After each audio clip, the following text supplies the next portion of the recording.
Blood is thicker than water असं म्हणतात, कारण रक्ताचं नातं हे घट्ट असतं. आईचं मुलाशी असलेलं नातं, भाच्याचं मामाशी असलेलं नातं, पुतण्याचं काकाशी असलेलं नातं किंवा मावशीशी असलेलं नातं. कारण या नात्यांना म्हणजे एक्सपायरी डेट नसते. अर्थात काही वेळेला गैरसमज होतात, काही वेळेला मतभेद होतात, त्यावेळेला ही नाती दुरावतात. मात्र शेवटपर्यंत तुमच्यासोबत तुमची रक्ताची नाती कायम राहतात असं म्हटलं जातं. असा किमान इतिहास तरी आहे. राजकारणामध्ये काही वेळेला दुरावा येतो, अगदी रक्ताच्या नात्यांमध्ये सुद्धा दुरावा येतो. मात्र त्यानंतर सुद्धा पर्सनल संबंध किंवा वैयक्तिक संबंध हे त्याच पद्धतीनं घट्ट किंवा हळूवार असल्याचं अनेकदा आपल्याला बघायला मिळालेलं आहे. आता महाराष्ट्रातच बघायचं झालं तर महाराष्ट्रामध्ये राज ठाकरे आणि उद्धव ठाकरे हे दोन भाऊ वेगळे झाले आणि त्यानंतर दोघांनी वेगळ्या वाटा निवडल्या. मात्र तरीही जेव्हा उद्धव ठाकरे यांचं ऑपरेशन झालं आणि त्यांना रुग्णालयामध्ये दाखल करण्यात आलं, त्यावेळेला कोकणात असलेले राज ठाकरे थेटपणे रुग्णालयामध्ये अवतरले. हे असतं रक्ताचं नातं. उदाहरणार्थ पंकजा मुंडे जेव्हा वेगळ्या झाल्या धनंजय मुंडेंपासून, त्यांची राजकीय कारकीर्द वेगळी झाली. आता धनंजय मुंडे पंकजा मुंडे यांना साथ देताना आपल्याला बघायला मिळते तर राजकीय पटलावर सुद्धा. मात्र राजकारणात ते एकत्र येतील नाही येतील हा वेगळा भाग, पण ते एकमेकांशी सलोख्यानं वागताना बघायला मिळतात. तिसरा मुद्दा, जेव्हा शरद पवार आणि अजित पवार यांच्यामध्ये फूट पडली तेव्हा सुद्धा शरद पवार आणि अजित पवार यांच्यामध्ये काय उभी भिंत नाही उभी राहिली. शरद पवारांबद्दल बोलताना अजित पवार हे पहिल्यांदा कठोर बोलले राजकीयदृष्ट्या, पण पर्सनली त्यांनी आपली जी चूक झाली ती मान्य केली आणि ते काकांच्या भेटीलाही गेले. सुप्रिया सुळे सुद्धा अजित पवार यांच्याबद्दल बोलताना खूप जपून आणि काळजीपूर्वक बोलतात, कारण नातं दुरावणार नाही याची काळजी राजकीय नेते घेत असतात. महाराष्ट्राचं राजकारण तर हे केवळ नात्या गोत्यांचं राजकारण आहे. कसं तर जवळपास 40 ते 50% लोक विधानसभेमध्ये जे बसलेले आहेत ते कोणाचे ना कोणाचे नातेवाईक आहेत. तुम्ही म्हणाल त्याचे काही उदाहरणं आहेत का, तर निश्चित उदाहरणं आहेत. म्हणजे बघा, अजित पवार यांच्या पत्नी सुनेत्रा पवार यांचे भाऊ होते पद्मसिंह पाटील आणि त्यांचा मुलगा राणा जगजित सिंग पाटील. म्हणजे राणा जगजित सिंग हे सुनेत्रा पवारांचे भाचे आहेत, ते स्वतः विधानसभेमध्ये आहेत. दुसरं उदाहरण घ्यायचं झालं तर दुसरं उदाहरण जे आहे ते आहे आपल्याला तातडीनं आठवणारं उदाहरण जर आपण बघितलं तर तनपुरे, प्रसाद तनपुरे. तर ते जयंत पाटील यांचे भाचे आहेत. आता ही अलाईन मंडळी आहेत, कुणाचं ना कुणाशी नातं हे निश्चितपणे आहे. आता ही नात्या गोत्याच्या राजकारणाची गोष्ट कुठून निघाली असं तुम्ही म्हणाल, तर त्याचं कारण आहे राज ठाकरे, शर्मिला ठाकरे आणि उद्धव ठाकरे यांची आदित्य यांच्याबद्दलची विधानं. तुम्ही म्हणाल आता याचा अर्थ काय आहे, तर याचा अर्थ असा आहे की आदित्य ठाकरे यांच्यावरती विधानसभेच्या सत्रामध्ये म्हणजे विंटर सेशनमध्ये नितेश राणे यांनी आरोप लावला होता आणि तो आरोप असा होता की दिशा सालियन यांच्या मृत्यूमागे आदित्य ठाकरे यांचा हात आहे. अर्थात हा आरोप झाल्यानंतर सरकारनं एक SIT नेमली. SIT नेमल्यानंतर आदित्य ठाकरेंना त्यासमोर सामोरं जावं लागणार अशी चर्चा चालू झाली. आणि हाच प्रश्न जेव्हा शर्मिला ठाकरे यांना विचारला त्यावेळेला शर्मिला ठाकरे काय म्हणाल्या, तर शर्मिला ठाकरे असं म्हणाल्या की मला अजिबात असं वाटत नाही की आदित्य असं काहीतरी करेल. म्हणायला तुम्ही काहीही आरोप करू शकता, आम्हीही अशा प्रकारच्या आरोपांमधून गेलेलो आहोत. अशा प्रकारचं एक वक्तव्य शर्मिला ठाकरे यांनी केलं. अर्थात आदित्यबद्दलचा जो जिव्हाळा होता किंवा आपल्या कुटुंबाबद्दलचा जो जिव्हाळा होता तो त्यातून दिसून आला. दुसरी महत्त्वाची बाब अजून एक काय दिसून आली, आदित्य असं काय करेल असं वाटत नाही, म्हणजे विश्वास, आपल्या पुतण्यावरचा जो विश्वास आहे तो सुद्धा त्यातून दिसून आला. आणि तिसरी महत्त्वाची गोष्ट की ठाकरे कुटुंबाची जी परंपरा आहे किंवा जो इतिहास आहे किंवा आदित्यला त्यांनी ज्या लहानपणापासून बघितलेलं आहे ते पाहता आदित्यवरचे संस्कार किंवा आदित्यचं वागणं पाहता तो असं काही करेल असं वाटत नाही. या 3 पातळ्यांवरती ही विधानं होती. अर्थात राजकीयदृष्ट्या शर्मिला ठाकरे या राज ठाकरे यांच्या पत्नी आहेत, त्यांचा मनसे हा वेगळा पक्ष आहे. आदित्य ठाकरे हे शिवसेनेमध्ये आहेत आणि ते शिवसेनेचे आमदार आहेत. राजकीयदृष्ट्या हे दोन्हीही वेगळे भाग आहेत, दोघांचे मार्ग वेगळे आहेत. मात्र तरीही शर्मिला ठाकरे यांनी हे केलेलं विधान चर्चेत राहिलं. अर्थात हे झाल्यानंतर तातडीनं संजय राऊत यांना त्याबद्दल विचारण्यात आलं तर त्यांनी शर्मिला ठाकरे यांचे आभार मानले. मात्र आज जेव्हा उद्धव ठाकरे यांना त्याबद्दल विचारण्यात आलं तेव्हा ते म्हणाले की उद्धव ठाकरे म्हणाले की मी त्यांचा आभारी आहे. उद्धव ठाकरेंनी ते जास्त इलॅबोरेट केलं नाही की फार त्या वक्तव्याला महत्त्व देऊन फार मोठ्या त्याच्याबद्दल बॅकग्राऊंड निर्माण करून बोलण्याचा प्रयत्न तिथं केला नाही. मात्र त्यांनी एक गोष्ट केली की आभार मानले. बघा तुम्ही काय म्हणतात उद्धव ठाकरे. दिशा सालियन प्रकरणात आदित्य असं काही करणार नसल्याचं शर्मिला ठाकरे यांनी म्हटलं. त्यांनी पहिले एकमेकात चांगलं बोलावं आणि मला आभारी मी त्यांचा, कारण मला याच गोष्टीचा राग आहे की सुतराम संबंध नसताना तुम्ही SIT लावताय, मग आमच्याकडे पुरावे असताना SIT का लावत नाही. आमच्याकडे आहेत ना, फोटो आहेत. आता उद्धव ठाकरे यांचं हे विधान जेव्हा नागपूरच्या हिवाळी अधिवेशनामध्ये पत्रकारांसमोर होत होतं, तेव्हा आज इथं मुंबईमध्ये MIG क्लबमध्ये राज ठाकरे यांची मिटिंग चालू होती कार्यकर्त्यांशी, पदाधिकाऱ्यांशी लोकसभेच्या संदर्भात. आणि ती मिटिंग झाल्यानंतर त्यांना सुद्धा या प्रश्नाबद्दल विचारण्यात आलं. त्यावेळेला ते असं म्हणाले की तुम्ही माझ्या पत्नीचं अर्धवट वाक्य घेतलं, ते तुमच्या फायद्याचं होतं, म्हणजे आदित्यबद्दलचं वाक्य. त्यांना नेमकं राज ठाकरे यांना आदित्यबद्दल काय म्हणायचं होतं हे त्यातून स्पष्ट झालं नाही. किंवा शर्मिला ठाकरे यांनी पुढचं वाक्य काय असं म्हटलं होतं की ज्यामुळे त्याचा वेगळा अर्थ निघणार होता, हे सुद्धा स्पष्ट झालं नाही. मात्र याच्यातून अर्थ काय निघतो, तर अर्थ हाच आहे की ही नातीगोती जी आहे ती सांभाळण्याचा आटोकाट प्रयत्न जो आहे तो राजकारणामध्ये होत असतो. आता दुसरा महत्त्वाचा मुद्दा आहे की शर्मिला ठाकरे जाता जाता म्हणाले की आम्ही सुद्धा अशा चौकशांमधून गेलेलो आहोत. तेव्हा काय कुठल्या चौकशा होत्या, तर जेव्हा राज ठाकरे शिवसेनेमध्ये होते त्यावेळेला त्यांच्यावर सुद्धा रमेश किणी यांच्या हत्येचे आरोप झालेले होते आणि तेव्हा त्यांची चौकशी करण्यात आलेली होती. अर्थात ती गोष्ट खूप काळ लांबली होती. त्या सगळ्या प्रकरणाचा सामना जो आहे तो शिवसेनेला करावा लागला. त्यावेळेला अर्थात अटल बिहारी वाजपेयी हे पंतप्रधान होते आणि त्यांचे आणि शिवसेना प्रमुख बाळासाहेब ठाकरे यांचे अत्यंत सलोख्याचे आणि मधुर संबंध होते. मात्र तदनंतरही राज ठाकरे यांना यांच्या मागे तो चौकशीचा ससेमिरा लागला होता. राजकीय वर्तुळातून त्यांच्यावरती खूप गंभीर आरोप झालेले होते आणि अर्थात राज ठाकरे यांना या सगळ्या प्रकरणामधून, ते CBI पर्यंत गेलेलं प्रकरण होतं, मात्र या प्रकरणामधून त्यांना क्लीन चिट मिळाली. त्यांच्यावरचे आरोप जे होते राजकीयदृष्ट्या केले गेलेले होते किंवा काय हे नंतर तपासण्याचा काही भाग आला नाही, मात्र ते आरोप खोटे असल्याचं सिद्ध झालं. आता मुद्दा असा आहे राजकारणामध्ये की दिशा सालियन प्रकरण जे आहे ते राजकारणामध्ये का तापतंय, तर त्याचा मुद्दा असा आहे की नितेश राणे जे आहेत ते सातत्यानं ही बाब लावून धरतायत किंवा नारायण राणे बाब लावून धरतायत की आदित्य ठाकरे हे दिशा सालियन याचा मृत्यू ज्या दिवशी झाला त्या दिवशी आधी जी पार्टी झाली त्या पार्टीला ते उपस्थित होते आणि जिथून दिशा सालियन ही उंचावरून पडल्यामुळे इमारतीवरून तिचा मृत्यू झाला त्या पार्टीमध्ये हे अनेक लोक सामील होते आणि तिच्यावरती अत्याचार झाले असा आरोप होता.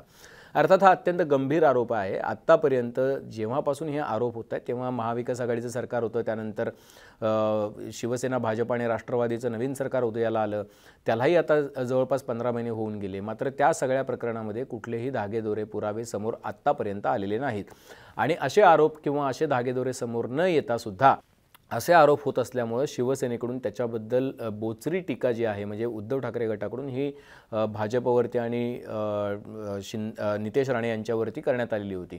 आजच उद्धव ठाकरे या सगळ्याबद्दल बोलताना काय म्हणालेत बघा. ते म्हणाले की आमच्याकडे पुरावे असलेल्या गोष्टींवर तुम्ही तुम्ही चौकशी करत नाही आणि तुम्ही ज्याचा कशाशी संबंध नाही अशा गोष्टींवरती आमच्यावरती आरोप करता. बघा उद्धव ठाकरे काय म्हणतात. त्यासोबत दिशा सालियन प्रकरणात आदित्य असं काही करणार नसल्याचं शर्मिला ठाकरे यांनी म्हटलं. त्यांनी पहिले एकमेकात चांगलं बोलावं आणि मला आभारी मी त्यांचा, कारण मला याच गोष्टीचा राग आहे की सुतराम संबंध नसताना तुम्ही SIT लावताय, मग आमच्याकडे पुरावे असताना SIT का लावत नाही?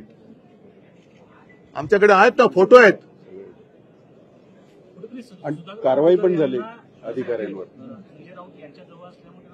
नाही, हे ते शिवसेनेत असल्यामुळे ते करत असतील. मग माझा परत पहिल्या दिवसाचा प्रश्न आहे तो तसाच आहे. नवाब मलिकांच्या वरती तुम्ही आक्षेप घेतला, पत्र तुम्ही अजितदादांनी दिलं बाजूला बसताना. आम्ही तुम्हाला पत्र दिले की इक्बाल मिर्चीची प्रॉपर्टी आणि ते जे काय प्रफुल्ल पटेल, माझ्याकडे आता फोनमध्ये 2019चं प्रधानमंत्रींच्या भाषणातलं ते वाक्य आहे, कुछ लोग मिर्ची का व्यापार करते हैं, कुछ लोग मिर्ची से व्यापार करते हैं. तो अभी मिर्ची से व्यापार करने वाले आपको अभी अपने लगने लगे. मिर्ची क्या मीठी हो गई, ये कब से शुरू हुआ? तर मग मिरचीचं काय करणार? मिरची म्हणजे आता मिरची नाहीये, प्रफुल्ल पटेल यांचं तुम्ही काय करणार आहात ते सांगा. तर मुद्दा असा आहे की या सगळ्यामध्ये मग राज ठाकरे, शर्मिला ठाकरे आणि उद्धव ठाकरे यांची जी विधान आहे त्याचा अर्थ काय? तर त्याचा अर्थ इतकाच आहे की कुटुंबातली जी एक जिव्हाळा जो आहे, जे प्रेम जे आहे ते या सगळ्या प्रसंगांमधून, अडचणीच्या काळामधून समोर येतं.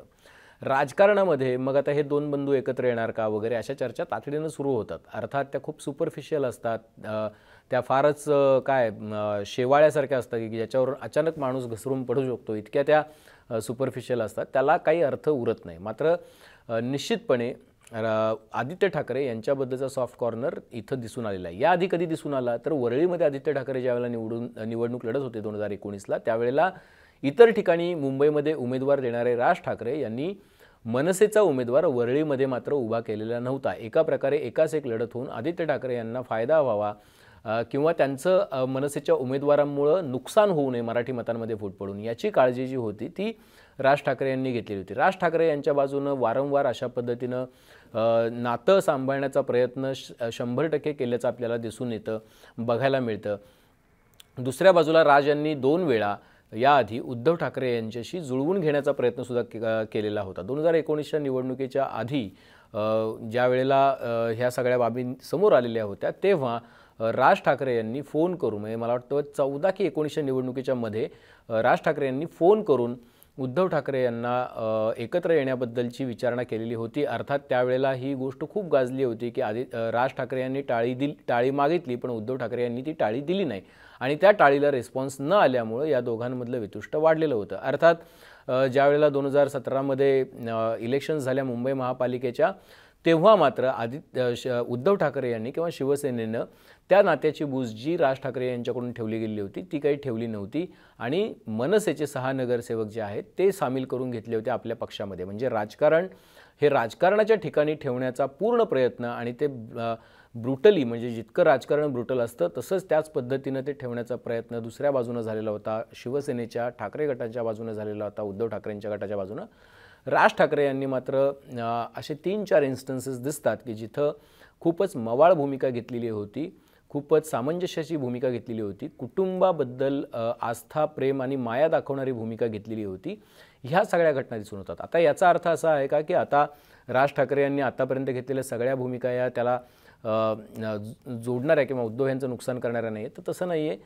निश्चितपणे गेल्या काही काळापासून जेव्हा शिवसेना अडचणीत आली आहे तेव्हापासून भोंग्यांचा विषय असेल किंवा भाजपसोबत जाण्याचा विषय असेल, या सगळ्याबद्दल राज ठाकरे हे अत्यंत गांभीर्यानं विचार करत आहेत. त्यामुळे त्यांनी कडव्या हिंदुत्वाचा जरी अंगीकार केलेला नसला तरी, म्हणजे राज ठाकरे जे म्हणतात की आमचं हिंदुत्व हे प्रबोधनकारांनी सांगितलेलं हिंदुत्व आहे, त्या हिंदुत्वाप्रमाणे आम्ही चालतो आहोत. त्यामुळं इथं कुणी जर एखाद्या समाजाचं लांगुलचालन, एखाद्या समुदायाचं लांगुलचालन करत असेल तर ते आम्हाला मान्य नाही असं सांगण्याचा प्रयत्न राज ठाकरे करत आहेत. तर त्यामुळं निश्चितपणे शिवसेनेची अडचण झालेली आहे का? तर ती निश्चितपणे झालेली आहे. आता येत्या निवडणुकीमध्ये काय होईल? येत्या निवडणुकीमध्ये राज उद्धव हे एकत्र येऊ शकतात का? तर त्याचं उत्तर सध्या तरी नाही असं आहे. त्याचं कारण असं आहे की या दोघांची जी विचारधारा आहे, पक्षीय विचारधारा, ती आता दुभंगलेली किंवा विभागलेली आपल्याला बघायला मिळते. म्हणजे कशी? तर राज ठाकरे यांनी आपलं हिंदुत्वाचं जे शिवधनुष्य आहे ते पेलण्याचा निर्णय घेतलेला आहे आणि त्यांचं हिंदुत्व हे भाजपच्या जवळपास जाणारं हिंदुत्व आहे. जरी त्यांनी मुस्लिमांना टार्गेट करू नका असं स्पष्टपणे सांगितलेलं असलं किंवा तशा पद्धतीचा आदेश दिलेला असला तरी मशिदीवरचे भोंगे काढा किंवा अशा पद्धतीचे जे निर्णय आहेत त्या निर्णयांमधून आपल्याला स्पष्टपणे दिसून येतं की राज ठाकरे हे कडव्या हिंदुत्वाच्या दिशेने जात आहेत. दुसऱ्या बाजूला उद्धव ठाकरे हे मात्र त्यांचं हिंदुत्व सॉफ्ट होताना दिसतंय. ते काँग्रेस आणि राष्ट्रवादीच्या बाजूला झुकताना दिसतंय. ते हिंदुत्व प्रबोधनकारांनी सांगितलेलं हिंदुत्व दिसतंय. ज्या हिंदुत्वाला खऱ्या अर्थानं बाळासाहेबांनी कधीच थारा दिला नाही ते हिंदुत्व उद्धव ठाकरे यांनी अंगीकारलेलं आहे. आम्ही शेंडी जानव्याचं हिंदुत्व करत नाही अशा पद्धतीचं वक्तव्य सातत्यानं उद्धव ठाकरे करतात. त्यामुळे हे दोघं वेगवेगळ्या दिशांनी चालल्याचं स्पष्टपणे बघायला मिळते. महाविकास आघाडी अजून तरी महाराष्ट्रामध्ये इंटॅक्ट आहे. इंडियामध्ये उद्धव ठाकरे अजून तरी तिथेच सामील असल्याचं बघायला मिळते आणि इंडियाची बैठकसुद्धा ते अटेंड करताना बघायला मिळत आहेत. त्यामुळं या सगळ्या गोष्टी ज्या आहेत त्या उद्धव ठाकरे यांनी एका बाजूनं आपली दिशा जी आहे ती स्पष्ट केलेली आहे. दुसरीकडे राज ठाकरे मात्र काही वेळा ते निश्चितपणे भाजपवरती पण टीका करताना बघायला मिळतात. म्हणजे अदानी प्रकरणावरती त्यांनी भाजपवर टीका केली आहे की सगळंच अदानींना कसं मिळतं. मात्र दुसऱ्याच वेळेला ते उद्धव ठाकरेंवर अशीही टीका करतात की मग आत्ताच यांना मोर्चा काढायची वेळ का आली किंवा आत्ता यांना कसं काय आठवलं तर त्यांना सेटलमेंट करायची आहे का, अशा पद्धतीचा पण आरोप ते करतात. त्यामुळं एका प्रकारे राज ठाकरे हे कडव्या हिंदुत्वाच्या दिशेने जात आहेत असं स्पष्टपणे बघायला मिळतं. त्यामुळं ही लढाई जी आहे ही राजकीयदृष्ट्या जरी कडवी होणार असली आणि 2024च्या निवडणुकांमध्ये या दोन्ही पक्षांमध्ये जी लढाई होईल म्हणजे महाविकास आघाडी आणि भाजपमध्ये जी लढाई होईल त्यामध्ये राज ठाकरे यांचा रोल जो असणार आहे तो अत्यंत महत्त्वाचा असणार आहे. कारण मराठी मतं जी आहेत MMRDA रिजनमधली त्या मराठी मतांवरती राज ठाकरे यांचा प्रभाव आहे. पुणे आहे, नाशिक आहे, ठाणे आहे, अशा महापालिकांमध्ये राज ठाकरे यांचा मोठा प्रभाव आहे आणि राज ठाकरे लोकसभेच्या 20पेक्षा जास्त जागा लढवण्यासाठी प्रचंड आग्रही आहेत आणि त्यांची तशी तयारीसुद्धा सुरू आहे. त्यामुळं राज ठाकरे हे कुठल्या दिशेने जातात हे बघायला लागेल.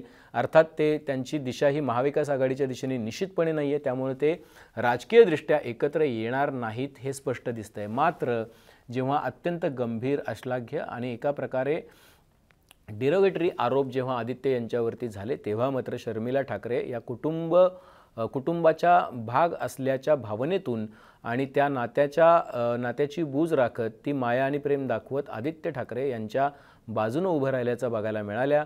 अर्थात त्याचे आभार उद्धव ठाकरे यांनी मानले.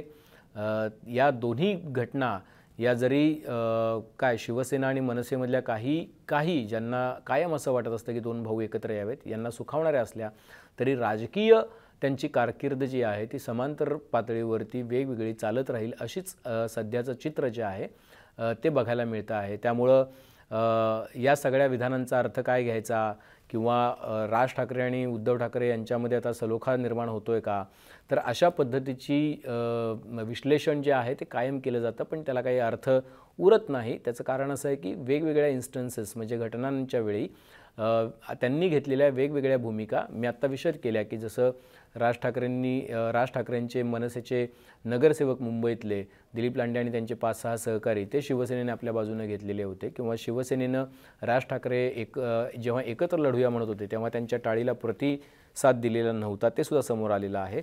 आणि राज ठाकरे यांनी सुद्धा जेव्हा हिंदुत्वाचा अंगीकार केलेला आहे ते भाजपला मदत करतात की काय, अशा पद्धतीची रचना त्यांच्या आंदोलनाच्या पार्श्वभूमीवरती तेव्हा दिसत होती, जी आत्ता जरी तशा अर्थी दिसत नसली तरीसुद्धा. आणि त्यांचे भाजपच्या नेत्यांशी असलेले जवळीकीचे संबंध, त्यांचे एकनाथ शिंदे यांच्याशी असलेले जवळीकीचे संबंध, त्यांच्या होणाऱ्या गाठीभेटी यामुळे निश्चितपणे शिवसेना जी आहे ती 2 हात अंतर ठेवून आहे. मात्र कुटुंबाच्या पातळीवरती पुन्हा एकदा सिद्ध झालेलं आहे की blood is thicker than water. तुम्हाला हा व्हिडिओ कसा वाटला हे कमेंट बॉक्समध्ये नक्की कळवा. बेल आयकॉनवरती आपण जर क्लिक केलं तर आपल्याला सगळे अपडेट्स मिळत जातील. आणि सर्वात महत्त्वाचं म्हणजे मुंबई तकचं यूट्यूब चॅनल सबस्क्राईब करायला विसरू नका. पाहत रहा मुंबई तक.